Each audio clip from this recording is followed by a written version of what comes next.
After 5 weeks of testimony, lengthy closing arguments in Donald Trump's hush money trial. Hello, everyone. I'm Asiye Namdar, sitting in for Anna Naidu, and you're watching The Heat.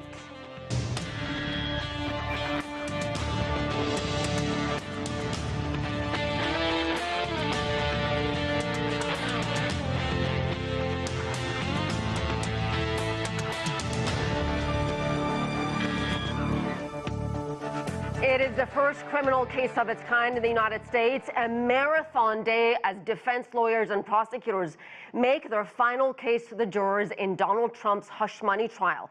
The former president is charged with 34 counts of falsifying business records in connection with 2016 hush money payment to an adult film actress. It marks the first time in history that a former U.S. president has been tried on criminal charges. CGTN's Sally Patterson joins us from New York with more on the day's proceedings. Sally, I understand these closing arguments, are they still going on? Well, certainly a marathon day, as you say, Asiye. The closing arguments are still continuing on at 7 p.m. local time. This is certainly one of the longest days we've seen so far in Donald Trump's hush money trial. Usually the day tends to wrap up at around 3 or 4 p.m. local time, but this time the prosecution and defense are keen to get through their closing statements all in one chunk so that we can go to the moment that many of us have been waiting for, and that's jury deliberations. Now, just within the last few minutes, the prosecution asked the jury if they were good to keep going because it's been such a long day, and many of them nodded and some even smiled and agreed that they could continue. For the last few hours, we've been seeing the prosecution walk their way through the testimony that's come out over the past month and a half. What we're trying to see is a wrapping up of over 20 different witnesses' testimonies in just a matter of hours. That is no small task, but they're certainly trying their hardest. The prosecution is trying to pull out those key bits of information and then thread it all together to try and prove to the jury that Donald Trump is, in their eyes, guilty of the 34 felony counts that he's been charged with, namely falsifying business records ahead of the 2016 presidential election by allegedly paying money to Michael Cohen, his one-time fixer and lawyer, as a repaying that money that he paid to porn star Stormy Daniels to try and keep her quiet about an affair she said she had with Trump a decade before. Trump has always denied any sexual relation between the two of them. Now, what we're seeing from the prosecution now is picking up those key threads of information, reminding the jury about those documents and bits of records that they've seen over the past few weeks, jogging their memory and trying to prove that they are the ones who are in the right. Earlier, we heard from the defense. They got to go first, as is the case under New York law, and they said that Donald Trump is innocent. In fact, they said the prosecution had no case and had not managed to build up enough evidence to sway the jury. That's what they were trying to stress. We heard in depth from Donald Trump's lawyer, Todd Blanche, who basically said that what he's seen over the past few weeks is nothing short of a witch hunt against Trump, and absolutely undermined everything that many of these witnesses said. Michael Cohen is a key witness in this case. He was, as I say, Trump's fixer and lawyer, and he has admitted himself to lying to a jury, to lying to a court, and to lying to the media before. And so Blanche said, well, listen to him now. Why would you believe anything that he's saying here in this courtroom when he's admitted to lying under oath before? But the prosecution is trying to re-big up that testimony, saying everything that you've seen over the past few weeks has been backed up and corroborated by other testimony and indeed evidence as well. Sally, you certainly spend a lot of time outside that Manhattan courthouse where this trial has gone on for 5 weeks now. Give us the general sense, what you've observed so far. What was the mood like today when closing arguments were about to begin? That's right. I've spent many days outside that courtroom, come rain or shine, and I can tell you that today we saw a resurgence of the world's media coming back outside. Many of them had drifted away as this case has gone on and on. It's, as I say, been going on for more than a month and a half. But on Tuesday, we saw many of them back in position, trying to capture these final moments of the case, because this is, of course, the beginning of the end.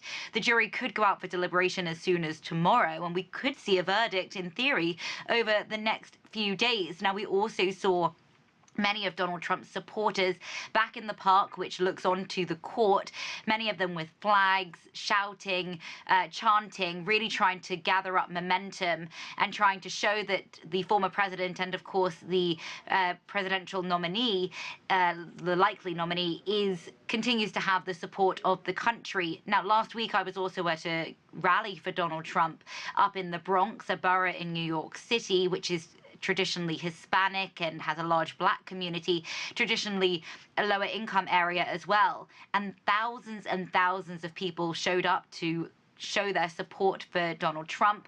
Many of them are frustrated at the economic direction of the United States under President Joe Biden, and many of them are also frustrated with the situation on the borders. The U.S. continues to see an influx of migrants coming in through the borders every day. Many of them that I spoke to at this rally say they want American resources to be used on people who've been here for decades and not those who've only been here for a few days. Many of those migrants end up here in New York City, and some people feel a sense of resentment towards them. And they think Donald Trump could be the one to come in and implement much stronger border policies as well. I will also reiterate that Donald Trump, within this court case, has continued to maintain his innocence. He says that this is a political witch hunt by his opponents to try and keep him out of the White House. He's pleaded not guilty to 34 felony counts. Asier? Sally Patterson, thank you so much. Well, to continue our conversation, let's bring in our panel. Joining us from Miami is Jayden Horan. He's a political analyst out of Dover. Danielle Hall is a Republican candidate for Congress in Delaware. Here in Washington, Douglas Sloan is principal at the National Capital Strategy Group. And from Florida, we have Jeffrey Swartz, a professor at Coley Law School. Jeffrey, I have to begin with you. Regardless of what happens, the fact that these closing arguments have gone on for hours now, is that a mistake on the prosecution's part to keep talking for more than 4 hours? These jurors must be exhausted. A case like this type of long closing argument really isn't unheard of. A case that lasts 5 or 6 weeks sometimes calls for it. There's also the adage that I learned when I was a criminal defense lawyer at one point, and that was no souls are saved after 20 minutes, and yet Mr. Blanche went on for about 3 hours. So I think the jury probably has had about as much of this as they can take. I think that they pretty much know the evidence, but it was necessary after some of the things that Mr. Blanche said for the government to get up there and for the state to say exactly what they had, and that was, Michael Cohen is not on trial here. And in fact, you don't need Michael Cohen to find the defendant guilty. They keep referring to Mr. Trump as the defendant, appropriately so. So at this point, he's just trying to tie everything up and show how everything is in fact been corroborated over and over again, and making it clear to them that this is neither a case about sex nor is it a case about Michael Cohen. It's a case about Donald Trump, and it's about the things that he did and trying to show that those things add up to a crime. That's what the state's trying to prove now. I still think that it's close. It's a close question, and I think the two jurors who are lawyers who are on this jury are probably going to carry the day one way or the other. So, Jayden, let me turn to you. How credible was Michael Cohen as prosecution star witness? The defense tried to paint him as a liar who cannot be trusted. I think this is a really good question. How credible is someone who... I think we're having some connections with Jayden, so let me turn to Danielle or even Douglas, but let's go to Danielle first. How credible was Michael Cohen, in your opinion, as prosecution star witness? As I mentioned, the defense tried repeatedly to poke holes in his testimony, painting him as someone who's just simply not trustworthy or honest. Well, I think that certainly, the media has had a slant and a bias where all things are concerned. And depending on where you're sitting in your vantage point, I can see it going either which way. And of course, the goal is to make sure that he is looking as guilty as possible. So I can understand that the point of view there is just that. Jaden, do we have you back? Do you want to add anything to that? Because we got interrupted. Okay, let me move on to Douglas. Outside the courthouse, Hollywood actor Robert De Niro and a Biden supporter gave this ominous message to voters. Let's take a listen, and I have a question for you, Douglas. I don't mean to scare you. No, wait, maybe I do mean to scare you. If Trump returns to the White House, you can kiss these freedoms goodbye that we all take for granted. And elections, forget about it. That's over. That's done. If he gets in, I can tell you right now, he will never leave. He will never leave. You know that. He will never leave. Douglas, let me just tell you what the Trump campaign had to say. I'm going to read what they said. They called the Oscar-winning De Niro a washed-up actor, said the news conference was a desperate, pathetic attempt that proved Trump's argument that cases against a former president are a political witch hunt. So my question to you is, capitalizing on people's fears and presenting Trump as a threat to their way of life, like Robert De Niro did, is that an effective strategy for Biden and his team? I believe it is. And I think it works out great for Joe Biden and his team that Robert De Niro has effectively come out as a surrogate for him in that regard and seized the moment in front of the cameras, in front of the courthouse, to just really say a lot of things that Joe Biden, quite frankly, wouldn't be able to say in a manner that Joe Biden wouldn't be able to say them. And for Trump's team to say that Robert De Niro is a washed-up actor, yeah, they said that, a washed-up actor, greatest actors of all time. And he's still doing movies. I think he just did, what was the movie about Native Americans, Under the Flower Moon? He just completed that movie last year. And all right, but he's not the point here. My point is the overall message and the strategy of the Democrats. I mean, the fear-monger, I hate to use the word fear-mongering because Robert De Niro makes a really good point. It's what Democrats have been saying all along, that Trump is threatening our liberties, our way of life, if he is reelected again. Let me go to Jaden because we lost Jaden. Jaden, your take on not just Robert De Niro, but they also brought former police officers who were there on the steps of the Capitol during the January 6th riot, and they delivered the same type of message. Is that effective? And why wait till now, the final day of the trial, or if you will, closing arguments, to bring out the big guns?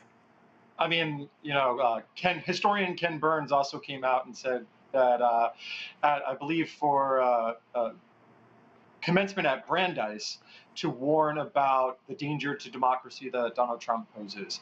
I think this goes back to the core strategy that the Biden campaign specifically wanted to talk about last year, going into this year, which is that democracy is on the ballot.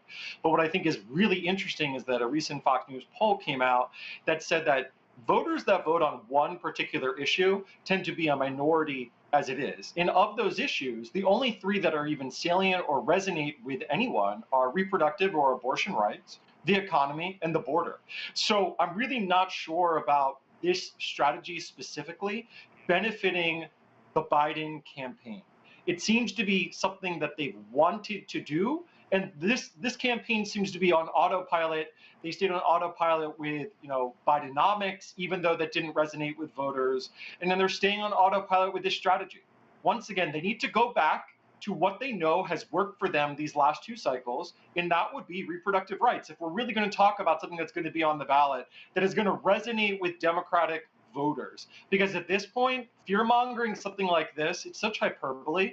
the fact of the matter is it would just not happen in the United States. It just wouldn't happen. So the fact that we have an actor saying that, yes, it's news, but the fact that the Democrats are running on this and making this their core messaging point, fear is not the proper motivator to inspire people to action.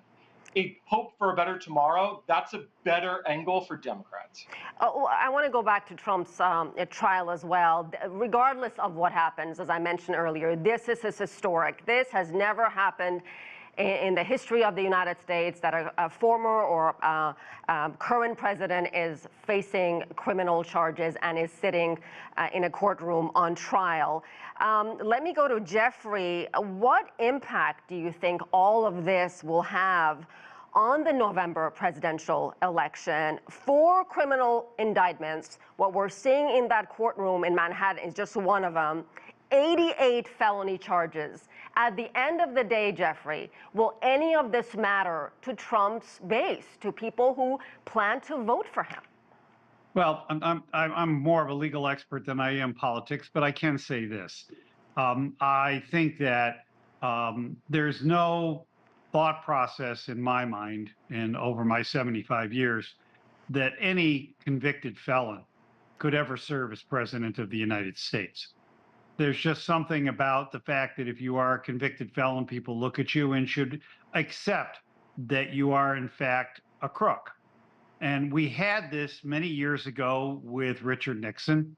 I think we are where we are right now because Jerry Ford, when he became president, pardoned Richard Nixon instead of letting him be indicted, let him enter a plea or go to trial, and if convicted, pardon him at that point. However, I do want to point out something that people don't talk about for the most part, and that is the president is an Article II elected official of the United States. There are 2 of those officials. The other one is the vice president of the United States. He's elected, or she is elected, the same way that the president is. We had a vice president who served Richard Nixon, but resigned before that, who was indicted, was arraigned, pled guilty in federal court, was sentenced, all while he was still vice president of the United States, and then resigned as part of his plea bargain. That guy's name was Spiro Agnew. People don't talk about the fact that we do have a precedent that an Article II official can in fact be charged, convicted as vice president or an Article II official, and then forced to resign as a result of that. And I think that we just don't look at it the way that it should be. There are several presidents in my lifetime who probably should have been indicted once they left office. But because of what Jerry Ford did with Richard Nixon, it hasn't happened. Danielle, let me go to you. Monday, of course, was Memorial Day in this country, a U.S. holiday meant to honor fallen military members. You're a Gulf veteran, and I want to just read this angry rant that Donald Trump put on his social media page. I mean, it goes on forever. It's really hard to read, but he starts out by saying, "Happy Memorial Day to all," which is kind of bizarre because this is a somber day to give tribute to our fallen servicemen and women. He says, "Happy Memorial Day to all, including the human scum that is working so hard to destroy our once great country." He goes on and on to use the military holiday as an opportunity to slam the judges, the victims, and judgments of his 3 recent cases. You're a Gulf War veteran. How do you see a tweet like that on Memorial Day? And it wasn't a tweet, forgive me, on his social, whatever his social thing is called, his social media platform. What goes through your mind when you see something like that? Well, as a Gulf War era veteran and 3 generations of military service in my family, my father was a Vietnam era veteran. He actually served in country. My 2 sons are carrying on the family legacy of service. One of my sons was actually serving on the soil, the sands of Jordan, where those 3 soldiers recently lost their lives. And for so many across this nation who have signed their name on the dotted line that is up and payable to their lives, I think that anything that takes away from the sacrifice that those of us who have donned the uniform it's a great sadness that anyone ever takes away from that tragedy that has happened across our great nation of those military members that have served. So certainly that is offensive to those of us who have served in the military. I don't think it's an appropriate time to have those type of rants. I can understand the volatility of the environment that we have politically, and it's a great tragedy and a sadness that so much divisive rhetoric goes on that it takes away from the issues that are facing Americans every day. So I would like to see us stay very focused on the issues this cycle. And meanwhile, Biden gave a somber address at Arlington National Cemetery Monday, the same day that Trump put out that rant. Douglas, again, the optics, at the end of the day, does it change minds? And, you know, I mean, Trump's rants are nothing new. He's done it before. Nearly every day inside the Manhattan courtroom, he would come, he would make some kind of provocative statement. So I'm just curious, at this stage of the game, a few months before the election, what are we, almost June, July, August, September, August, 6 months before the election, will they change minds? I believe so. I believe this, coupled with the fact that we're looking at 4 criminal indictments and 91 criminal charges, and he still has all of this inflammatory rhetoric. You're talking about negative behavior. He said he was going to be a dictator on day one when he came in. That scares a lot of people. I can tell you that definitely the polls have shown that scares people of color if Trump comes in saying that he's going to be a dictator. So, yeah, I would say that that type of inflammatory rhetoric coming from the commander-in-chief, who is supposed to exhibit a sense of calm and being in control, can be quite disconcerting. And I believe that that is going to continue to chip away at his support base. There are hardcore dyed-in-the-wool Republicans that will simply not vote or support a convicted felon.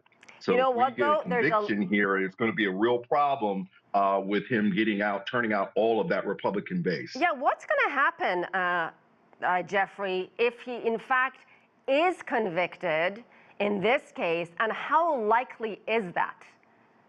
I think that it's better than 50-50. He will be convicted of some of the charges, maybe not all. That's really the only way the jury can compromise, is to say, okay, we'll do so many of them guilty and so many not guilty. And that very well could happen. I think that it's very likely that he will be, it's not very likely, it's just likely he will be convicted on these charges, just because of the makeup of the jury, and that may really be a determinative factor. I think that the net effect of all of this will be that, again, we've never had a president who's been convicted of a felony. I don't see a felon sitting in the Oval Office. This is a person who really, under circumstances, wouldn't even get a security clearance. Forget the case that's pending down in Florida in regards to all of that. I just think that at this point, this is going to have a substantial effect on this election. If he is convicted, I think people who are waffling on him will walk away. I think there are people who support him but don't want to vote for him anymore. I think they're seeing the chaos that they have seen for the last 8-9 years, and I think that people are tired of it. I know I am, and I know a lot of people who have voted for him who are. So as a result of which, I just think if he is convicted, the odds of him winning a presidential election drop so low that he becomes the long shot in the Kentucky Derby.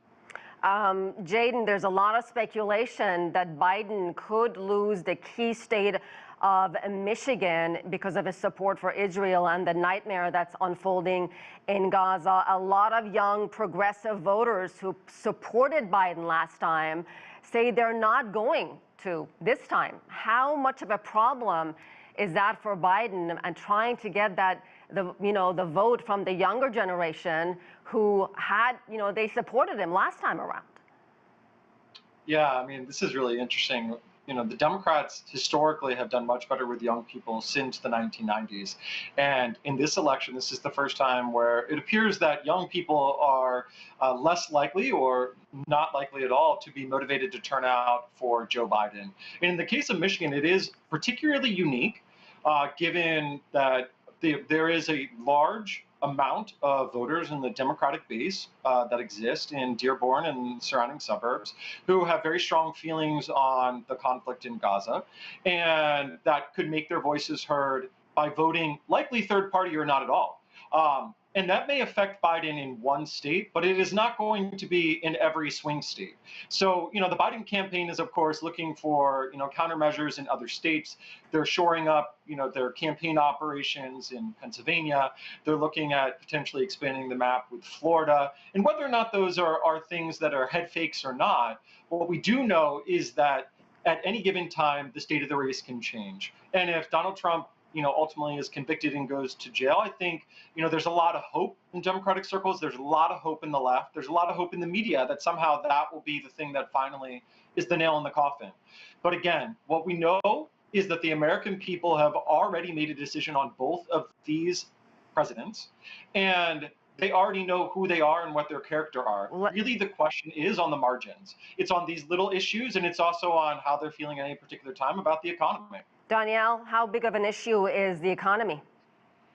The economy here in the president's home state of Delaware is in shambles. We are actually among the lowest in the nations for our GDP. People are frustrated.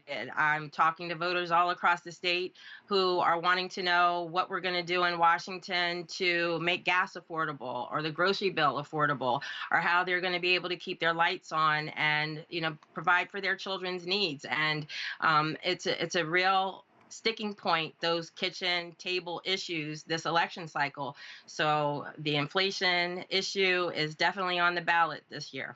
And this is a question for all of you. What will we see after jury deliberations?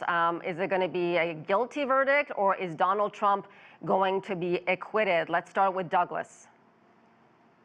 I believe it will be a guilty verdict. And, that negative energy really motivates people to vote. So that will affect Trump at the polls. Jaden? Guilty verdict, but I think it benefits President Trump. Danielle? I think that from the trends in the polls, that even if it's a guilty verdict, that suppresses about 25% of Republican voters. And even with a guilty, it's, I think, about 60% in the independents.